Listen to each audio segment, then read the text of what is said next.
Normandy is one of the most beautiful and diverse regions in France. It's a place of dramatic coastline, medieval towns, peaceful villages, and of course, the world-famous Mont Saint-Michel. This region is famous not only for its coastlines and pretty villages, but also for its history. Normandy is where William the Conqueror set out to invade England in 1066, and centuries later it became the site of the D-Day landings in World War II. Today is a place where history, culture, and natural beauty come together. It is also surprisingly easy to get to from the UK. You can take a ferry from Portsmouth straight into Normandy. Or if you prefer a long drive, hop on the Eurotunnel and drive. We've actually been to Normandy a couple of times. Once we even cycled here all the way from the UK. And if you want to see our adventure, you can check out the series on my channel. But in this video, we will take you through some of the prettiest towns and villages in Normandy. Beuvron-en-Auge is one of the most beautiful villages not only in Normandy, but in the whole country of France. And actually it's a very small village. We have been here before, but we were cycling, so now it's very different. We can walk around. It feels different because we don't need to worry about our bike. We park the car and there is a car park nearby for free, so it feels much better and more relaxed. This tiny village is like a postcard of Normandy, with cobbled streets, colorful timber frame houses, and the 17th century covered market at its heart. Many of the buildings here date from the 16th and 17th century, carefully restored to preserve the village character. It used to be a market town, but today instead of market traders, you will find antique shops, craft boutiques, and small cafes where you can try local specialties. This village is part of the cider route in France and is quite touristy during the bank holidays or holidays. Gets very busy. We've been here before in Easter time and here was crazy busy. It was so crowded. But right now summer holiday is over and it has a really relaxing vibe and I like it. Cider route is a 40-kilometer trail through orchards and villages where you can stop at farms to taste traditional cider and Normandy cheeses. Even if you don't have time to follow the whole route, Beuvron-en-Auge is the perfect place to experience the cider side of Normandy. There are a lot of apple trees here.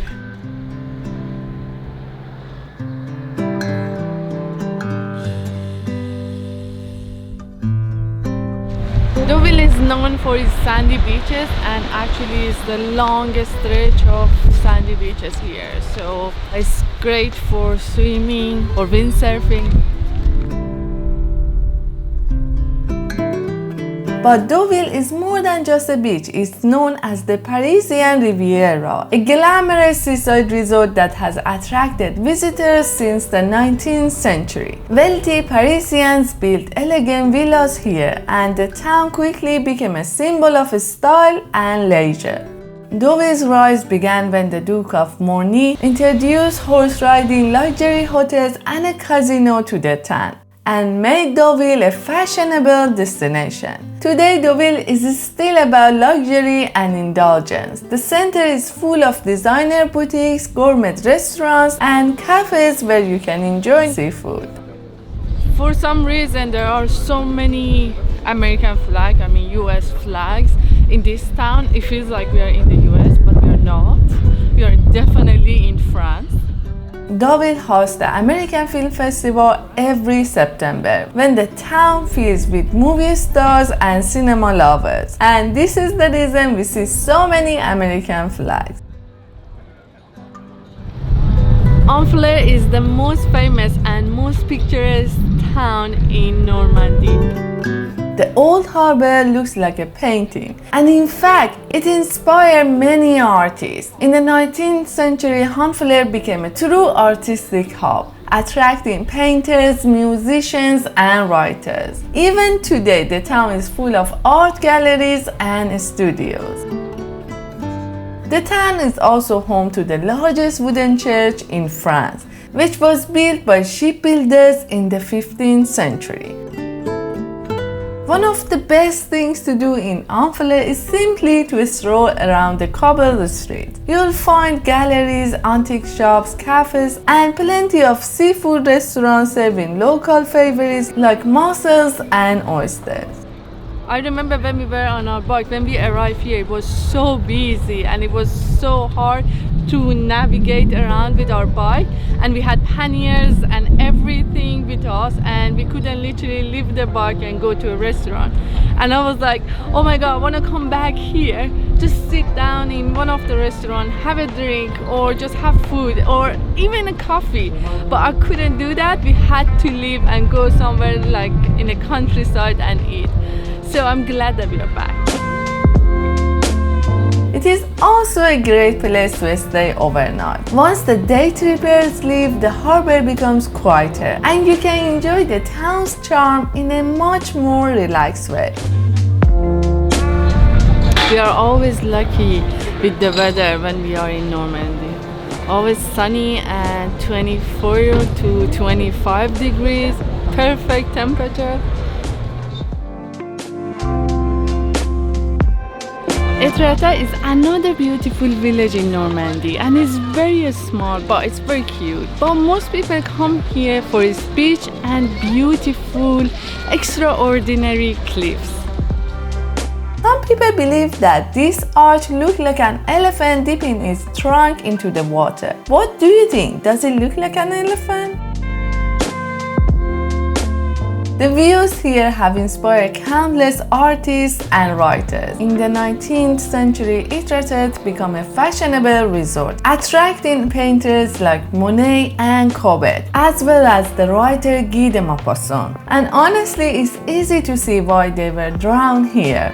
It has a pebble beach. It's not huge, but it's a great place for swimming, kayaking, and doing water sport. And next to the beach, you will find a path. You can just walk up the hill. One of the best things to do here is climb the paths up the cliffs on either side of the beach. From the top, you can get breathtaking views of the arches, the sea, and the town below. Keep in mind, this is a popular place and can get crowded during the peak season. This village is not known to many tourists and actually is a hidden gem in Normandy, and it's so cute and peaceful. Veules-les-Roses is one of the most beautiful villages in Normandy. This village sits right on the coast, and what makes it special is that the shortest river in France flows through the village straight into the sea. Walking along its bank, you will pass water mills, stone cottages, and colorful flower gardens.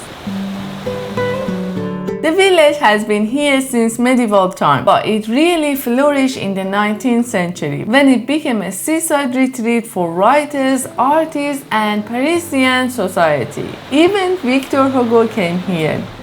Look at the houses here, they're all so pretty. And I sometimes think people living here, do they appreciate the beauty of the village, or are they annoyed with tourists? I don't know. I never lived in a touristy area, so I have no idea. The name Les Roses comes from the rose gardens planted throughout the town. One of the best things to do here is simply to stroll through the village and follow the river to the beach.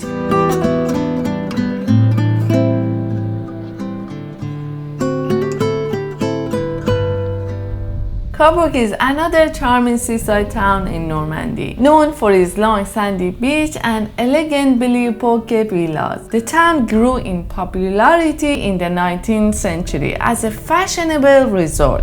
Cabourg is a great town. It's not just beautiful, it's a great place to stay actually, because you have access to different parts of Normandy, and with the decided to stay in this part and explore other part of Normandy. And actually when we were cycling, we came here and we fell in love. That's why I wanted to add it to the list. And it's close to the beach, so it's a great place even if you want a beach holiday. One of the highlights here is the Grand Hotel, which has hosted famous guests for over a century. The French writer Marcel Proust spent his summer here, and the town is said to have inspired some of the setting in his famous novel In Search of Lost Time. Cabourg is also known for its lively atmosphere, with cafes, restaurants, and a beautiful promenade that makes it perfect for a seaside stroll. In summer, the beach is the main draw, but even outside the season, this town has a relaxed and romantic charm. Caen is not really a town, it's a city, but it's worth adding to the list since it's the closest stop if you arrive in Normandy by ferry from the UK. The main attraction in Caen is the castle, and actually you can walk around free of charge unless you want to visit some of the museums inside the castle. But when you walk around the castle, you can have a great view of all the whole town. Caen Castle is actually one of the largest medieval fortresses in Europe, founded by William the Conqueror in the 11th century. The city is also home to two important abbeys. Both were built by William and his wife. Much of Caen was destroyed during World War II, but its most important monuments survived or were rebuilt, and today is a lively mix of history and modern life.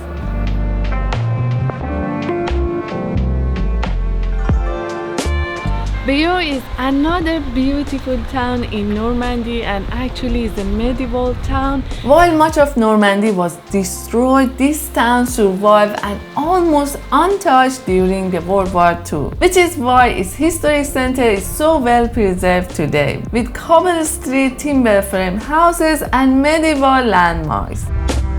Bayeux's greatest treasure is the Bayeux Tapestry, a 70-meter embroidery from the 11th century that tells the story of Norman conquest of England and the Battle of Hastings.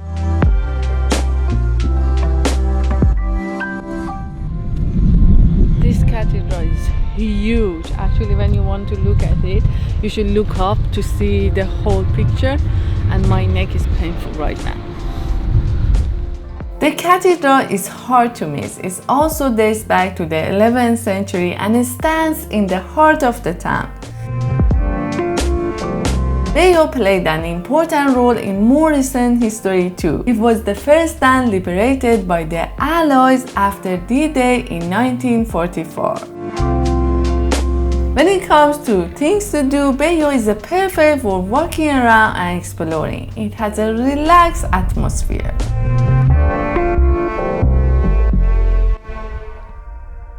Last but not least, the famous Mont Saint-Michel. This tidal island, crowned with its abbey, is one of the most iconic sites in all France, and it's easy to see why. When you want to visit Saint-Michel, you need to park really far, and then you can walk for 35 minutes, or you can take a shuttle. The shuttle also takes 20 minutes, so we will walk. The abbey was founded in the 8th century and over the centuries became both a place of pilgrimage and a fortress.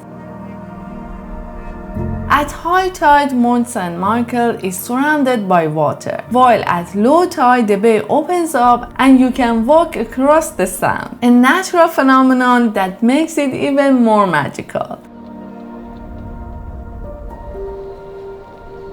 Inside the wall, narrow cobbled streets wind their way up to the abbey, lined with little shops, cafes, and viewpoints over the bay. It feels like stepping onto a medieval movie set. It can be very busy, especially in summer, but despite the crowds visiting Mont Saint-Michel, it's an unforgettable experience. If you plan to visit, try to come early in the morning or stay overnight to enjoy it without the day trippers.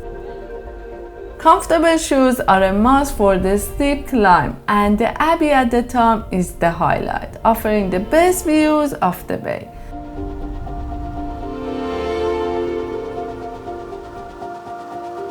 Mont Saint-Michel is the perfect final to a journey through Normandy's most beautiful towns and villages. I hope you enjoyed this video. If you have other villages you want me to add to the list, please leave them in the comments. Same as always, thanks for watching and see you in the next video.